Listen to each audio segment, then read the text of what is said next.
bekalan dan harga ayam stabil. Tiada cadangan wujudkan Akta Kawal Selia Media Sosial.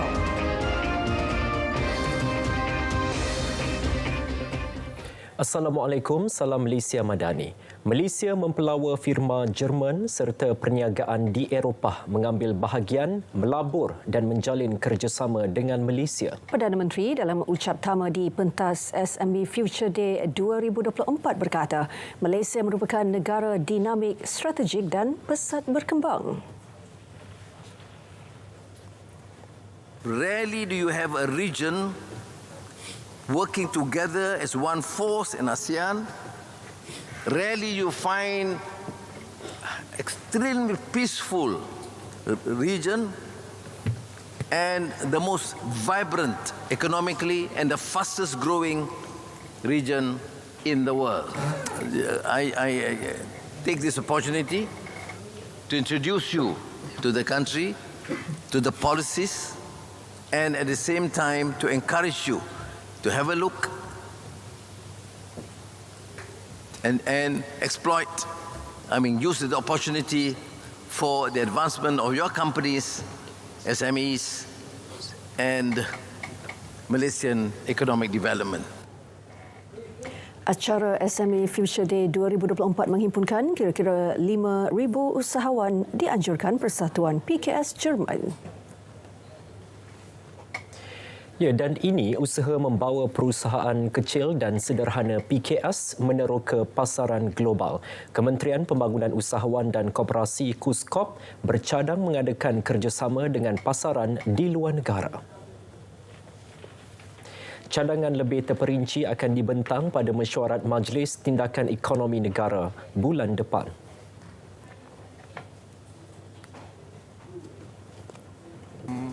Bincang dengan Kementerian Kewangan, saya sendiri memohon kepada Perdana Menteri untuk lebih besar peruntukan disalurkan kepada kementerian saya melalui agensi seperti SIMEKOP untuk membawa usahawan-usahawan kita ke pasaran antarabangsa, dan kita juga bercadang untuk menubuhkan ataupun mengadakan kerjasama dengan market linker kita di luar Malaysia. Ini merupakan satu perancangan kementerian yang kita sedang usahakan, dan saya akan bentangkan cadangan ini lebih terperinci dalam mesyuarat Majlis Tindakan Ekonomi Negara yang akan bersidang pada bulan April nanti.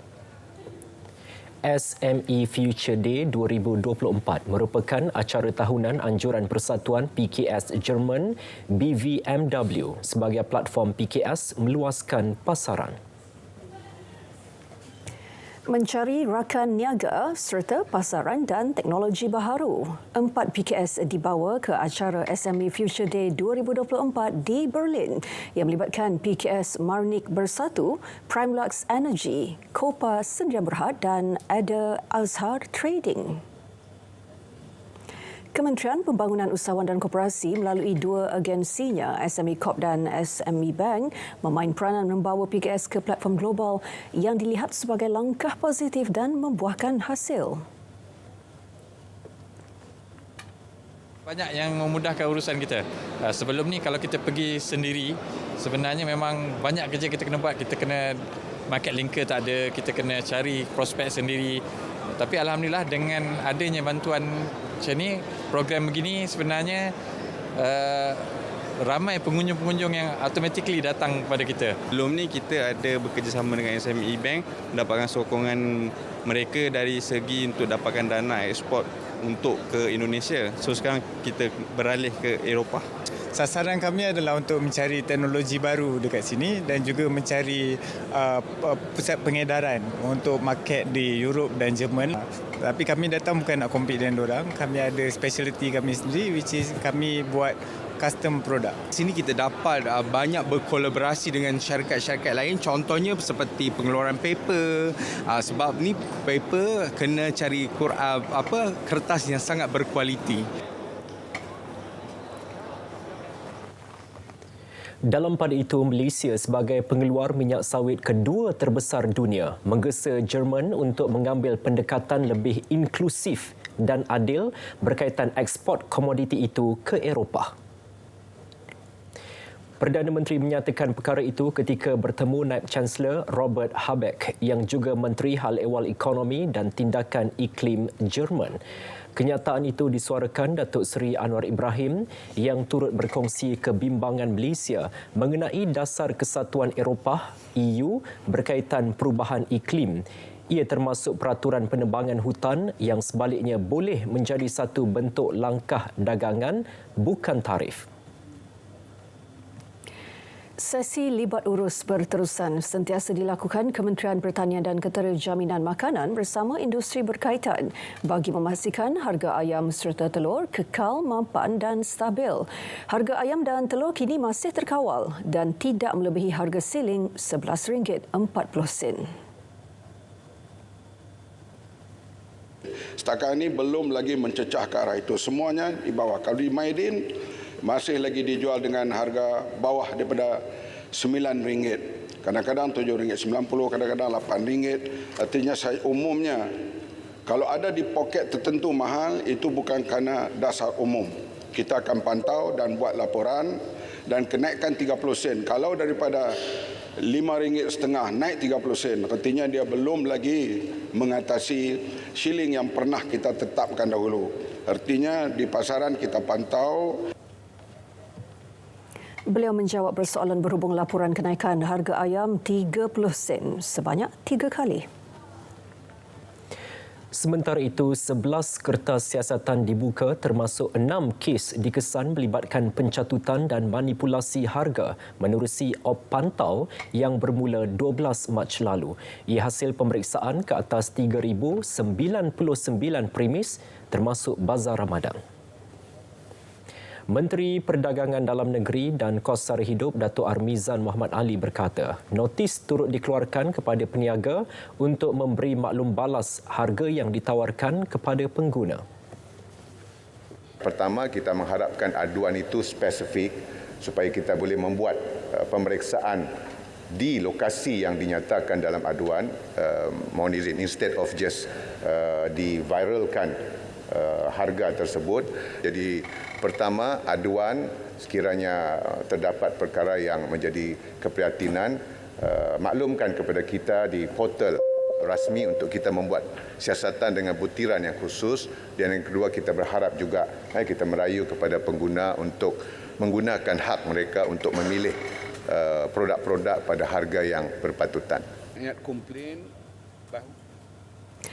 Tiada cadangan untuk mewujudkan akta khusus mengawal selia platform media sosial. Menteri Komunikasi Fahmi Fadil berkata kerajaan tidak pernah mengumumkan sebarang niat untuk penggubalan akta seumpama itu.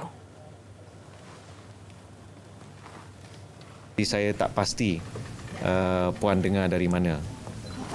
Saya belum ada, setakat ini saya tidak ada umumkan sebarang niat untuk penggubalan satu akta bagi tujuan regulasi ataupun kawal selia media sosial.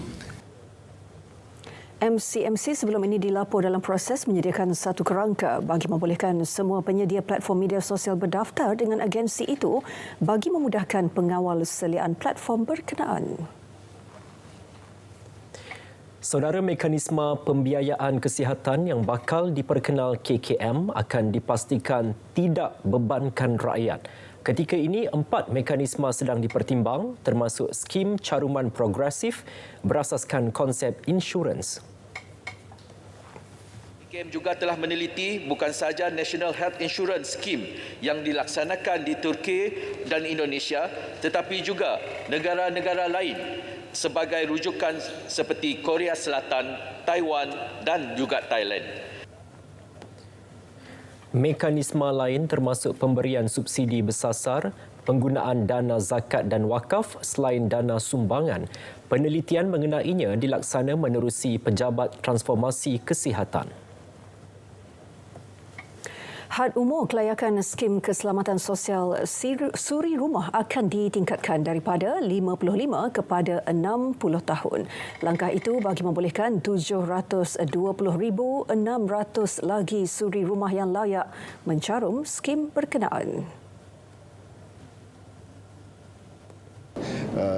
skim ini kita nak memastikan perlindungan yang lebih baik kepada wanita, tak kira wanita yang keluar bekerja di luar ataupun wanita yang bekerja di sektor ihsan, ekonomi ihsan ataupun care ekonomi. Jadi kita akan mulakan proses masukkan pindahan akta tersebut untuk menaikkan hak umur daripada 55 sekarang kepada 60 tahun.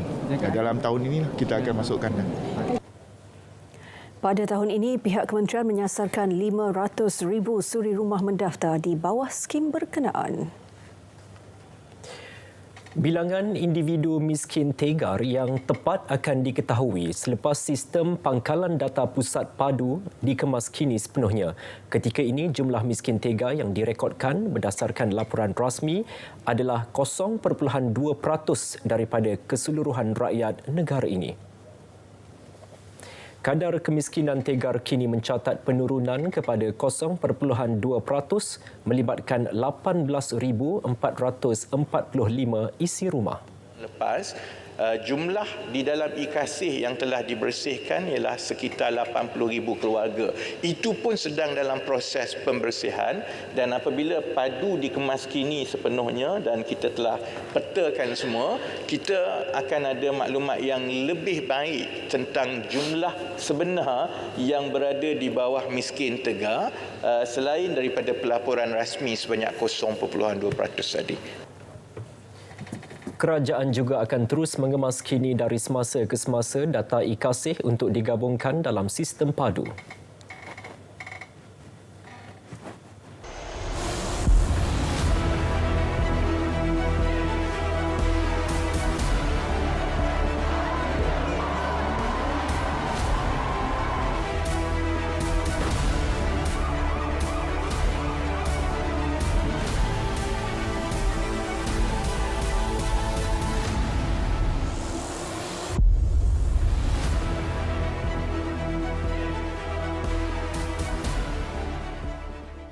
Hasrat untuk menunaikan umrah, berbelanja sekurang-kurangnya RM10 di stesen minyak Petron Treats terpilih seluruh negara, dan anda berpeluang memenangi hadiah pakej umrah untuk 2 orang bernilai RM22,000.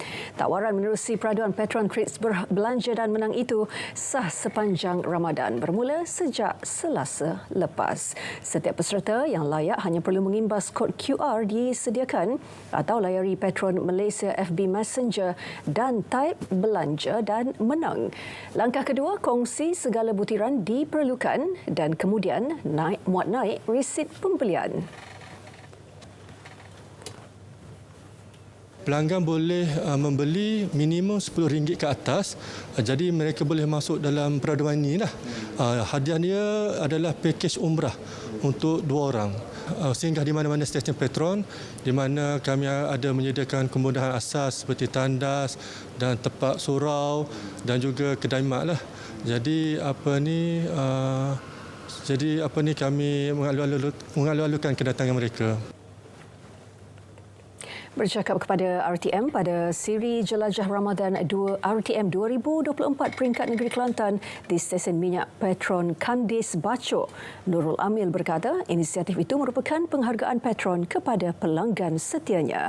Petron turut menawarkan penebusan mata ganjaran P-Miles dengan tukaran barangan dapur seperti minyak masak dan beras.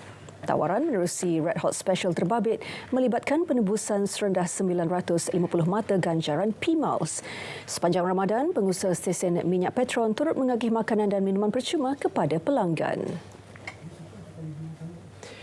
Saudara, Mahkamah Rayuan kekalkan hukuman mati terhadap 6 lelaki yang disabit kesalahan membunuh Timbalan Pendakwa Raya Dato' Anthony Kevin Morais 9 tahun lalu.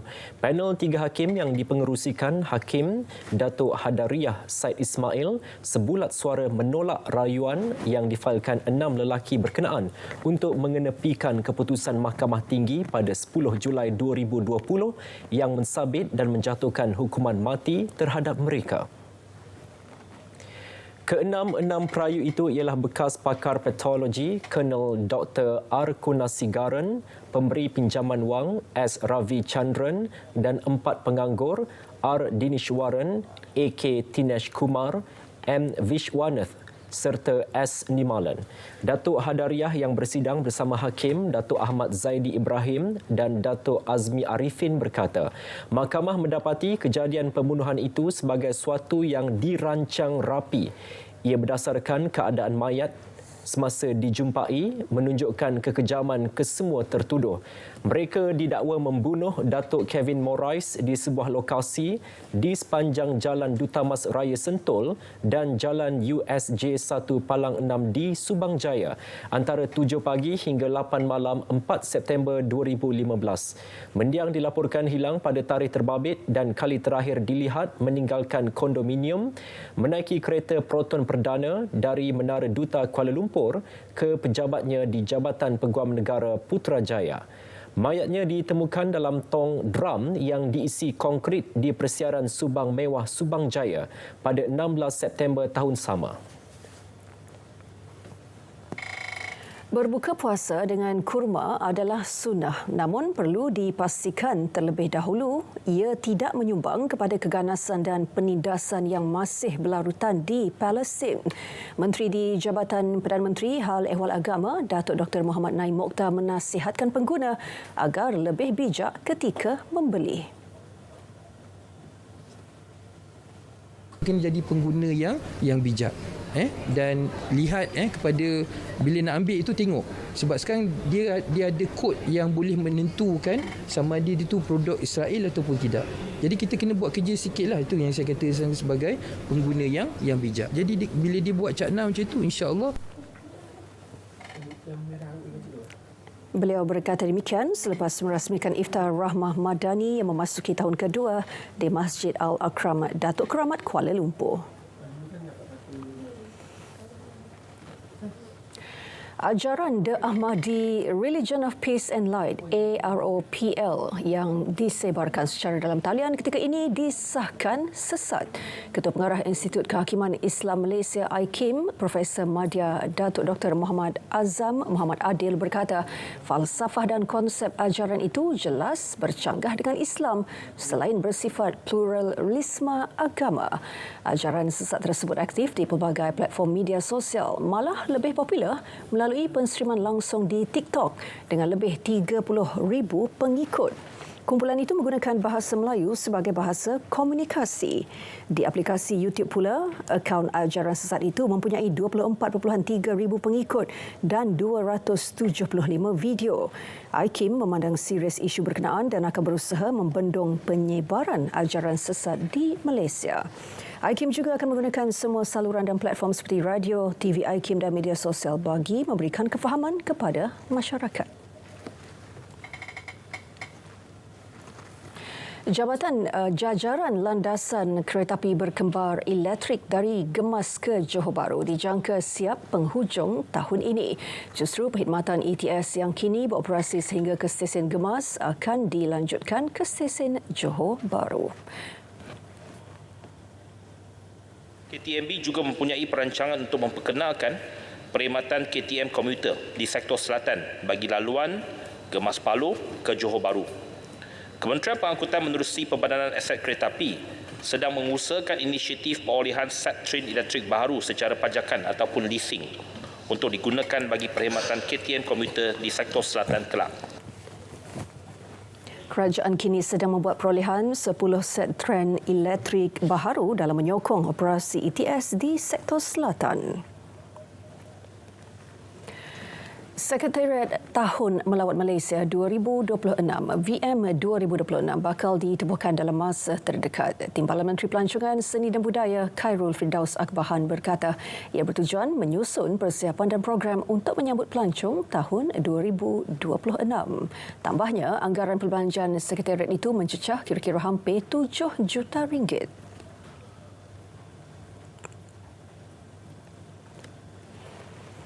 The manpower yang diperlukan hampir 30 staffing. Dan perancangan yang kita lakukan untuk visit Malaysia Year 2026 seperti yang saya terangkan sebentar tadi, banyak lagi sebenarnya perkara yang kita mahu lakukan. Tapi yakinlah di pihak kementerian kita akan pastikan visit Malaysia Year 2026 adalah satu pengalaman yang paling luar biasa di mana-mana dunia pernah rasa. Harga hartanah di Malaysia dijangka terus meningkat bagi separuh pertama tahun ini berikutan kenaikan kos bahan binaan. 91% daripada responden tinjauan industri hartanah Persatuan Pemaju Hartanah dan Perumahan REHDA separuh kedua 2023 dan unjuran pasaran 2024 berpendapat tahun 2023 menyaksikan harga bahan binaan mula memuncak berbanding tahun-tahun sebelumnya. Kenaikan kadar cukai jualan dan perkhidmatan daripada 6 ke 8% turut memberi impak kepada kenaikan kos terbabit.